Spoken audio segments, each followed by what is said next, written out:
The Chamber of Commerce, the main business lobby, the American petroleum industry, other business lobbies have publicly proclaimed, in fact with enthusiasm, that they are carrying out a campaign to try to convince the population that global warming is a liberal hoax. And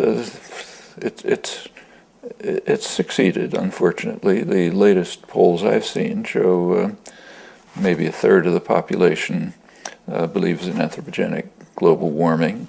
The media contribute in their own way. So, for example, when the New York Times runs a front-page article on what meteorologists think about global warming, namely, they don't believe it.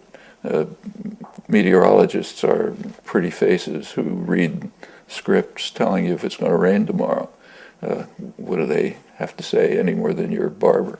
But that's presented as if it's a significant contribution to the discussion. The same when they, in pursuit of the fabled objectivity, present two sides. One side is 98% of scientists who know anything.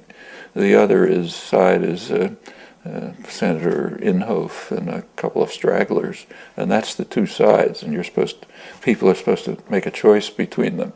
They leave out a third side, which is the substantial number of climate scientists who believe that the consensus predictions are much too optimistic, including some of the leading scientists right here who've recently run what they call the most extensive modeling ever done that concludes that it's far worse than anticipated, and that their own results are an understatement because they don't take into account such things as effects of methane after permafrost disappears and so on. So that's the debate that people are presented with, and it's not surprising that the effort to manufacture consent to the belief that doesn't mean anything is pretty successful. What's rather interesting about this, and tells you something about the nature of our society, is that those same CEOs and managers who are trying to convince the public that it's a liberal hoax know perfectly well that it's extremely dangerous. They have the same beliefs that you and I have. So they're caught in a kind of an institutional contradiction. As leaders of major corporations, they have an institutional role. That is to maximize short-term profit. And if they don't do that, they're out and someone else is in who does do it. So it's basically, institutionally speaking, it's not a choice. That's going to happen in the major institutions. So they may know that they're mortgaging the future of their grandchildren, and in fact, maybe everything they own will be destroyed, but they're caught in a trap of institutional structure. That's what happens in market systems. Financial crisis is a small example of the same thing. You may know that what you're doing carries systemic risk, but you can't calculate that into your transactions, or you're not fulfilling your role and somebody else replaces you. In fact, in the United States, it's actually a legal obligation to do that for corporate executives.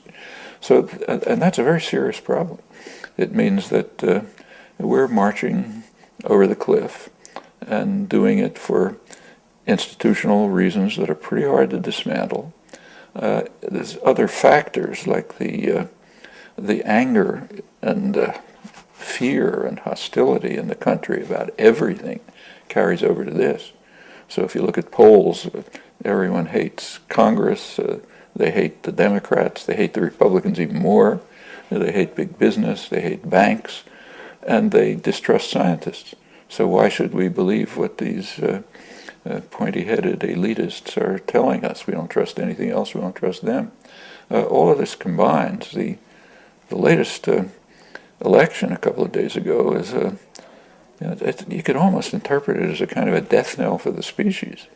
There was an article in Bloomberg Business Week, not a radical rag exactly, running through the new Republicans coming to Congress, and they're worried about them. One of the reasons is because they are global warming deniers, almost all. That means the powerful House committees are, like science and technology and so on, are going to be in the hands of people who think there's nothing to it, or at least claim that they think that. What they actually think is another story. In fact, one of them was quoted as saying, "Can't be a problem because God will take care of it." Now, if this was happening in some small country, and maybe I don't know what, Monaco or something, it wouldn't matter much. But when it's happening in the richest, most powerful country in the world, it's a danger to the survival of the species. Nobody else is going to do very much if the United States doesn't do a lot, not just some, but take the lead. So we're essentially saying, let's kiss each other goodbye.